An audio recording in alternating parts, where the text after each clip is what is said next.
అరే మీ పాసుగులా నేను డకెట్టు అంత మంచి స్టార్ట్ ఇచ్చాక మ్యాచ్ ని ఎక్కడో తీసుకువెళ్తారనుకున్నాము. కానీ మ్యాచ్ ని బిస్కెట్ చేసి పడేస్త్రీ. అరే 10 ఓవర్లనే 70 రన్స్ కొట్టాము. కనీసం 40 ఓవర్స్ కి ఒక 250 రన్స్ కొట్టింటే మ్యాచ్ ఈజీగా గెలిచేము. అరే అవును భయ్యా సాల్ట్. ఒక రన్అట్ వల్ల మన మ్యాచ్ మొత్తం పీకింది. అరే ఓవర్ కి 9 రన్ చొప్పున కొట్టాము. అలానే 50 ఓవర్లకి ఒక 400 450 కొడతాం అనుకున్నాము. కానీ మ్యాచ్ మొత్తం బిస్కెట్ అయిపోయింది. 249 కి ఆల్ అవుట్ అయిపోయాం.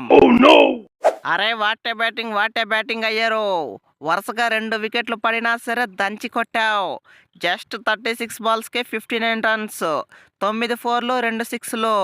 నీ అవ్వ ఇంగ్లాండ్ కి అయితే ఊచకోత కోపించావు. నువ్వైతే ఆ ఫామ్ నే కంటిన్యూ చేయి. ఇంగ్లాండ్ అయితే ఒట్టిగానే పిసికి పడేయాలి మరి. అరే అయ్యారా మజాకా. చూసారు కదా నేనున్న ఫామ్ కి ఇంగ్లాండ్ ని ఏ విధంగా దంచి కొట్టానో. ఓన్లీ స్పిన్నర్స్ కే కొడతారు అన్నారు. ఈ మ్యాచ్ లో చూసారు కదా ఫాస్ట్ బౌలర్స్ కి ఏ విధంగా ఇరగదీశాను. గట్లుంటుంది మరి అయ్యర్ తో. అయ్యర్ అంటారా బాబు, కథ మొత్తం వేరే ఉంటది. అరే అదిరా నాన్న గిల్లు, ఇప్పుడు వైస్ కెప్టెన్ అని నిరూపించుకున్నావు. ఒక పక్క వికెట్లు ఫటాఫట్ పడుతుంటే నువ్వు మాత్రం నిలదొక్కుని ఆడావు. నువ్వైతే తోపు తురుమే గిల్లు. నీ అవ్వ నువ్వైతే ఈ ఫామ్ నే కంటిన్యూ చేయి.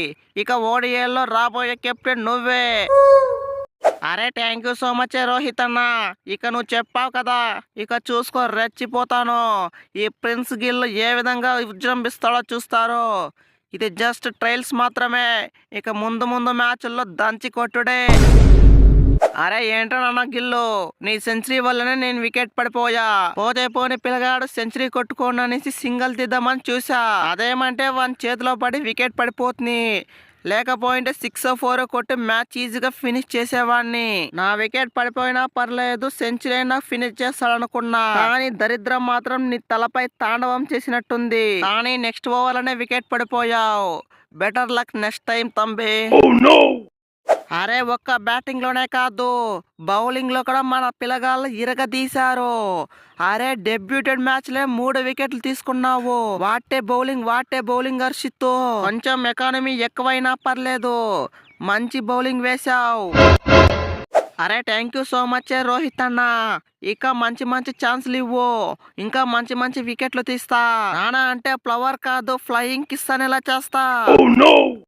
అరే అగ్జరా మజాకా.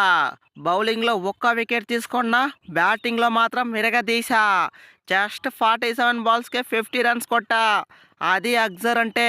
లేకపోతే నా ప్లేస్ కోసం ఎంత మంది ట్రై చేస్తున్నారు. ఇప్పుడు చూసారు కదా ఈ అగ్జర్ పవర్ అంటే. ఇక నా ప్లేస్ మాత్రం ఛాంపియన్స్ ట్రోఫీలో ఇడిసేదే లేదు. అగ్జర్ అంటారా బాబు, కథ మొత్తం వేరే ఉంటది. అరే నాపై ఏంట్రా మీకంత కుళ్ళు. T20లో రిటైర్మెంట్ ఇచ్చేపాటికి వన్డేల్లో కూడా రిటైర్మెంట్ ఇవ్వమంటారా? ఇప్పుడు చూసారు కదా నా స్పిన్ తోటి ఎలాంటి మ్యాజిక్ చేశాను. అరే 9 ఓవర్స్ వేసి 26 రన్స్ ఇచ్చాను. అది 2.8 ఎకానమీతో. జడ్డు అంటారా బాబు, ఒక్కొక్క పుల్లోనే ఒట్టిగానే పీకి పడేస్తాను. అరే అదిరా నాన్న వీడియో నచ్చితే వీడియోని గట్టిగా లైక్ చేయరా నాన్న. అలాగే సబ్స్క్రైబ్ చేయడం మాత్రం మర్చిపోకరా. మళ్ళీ ఇంకొక వీడియోలో కలుసుకుందాం రా.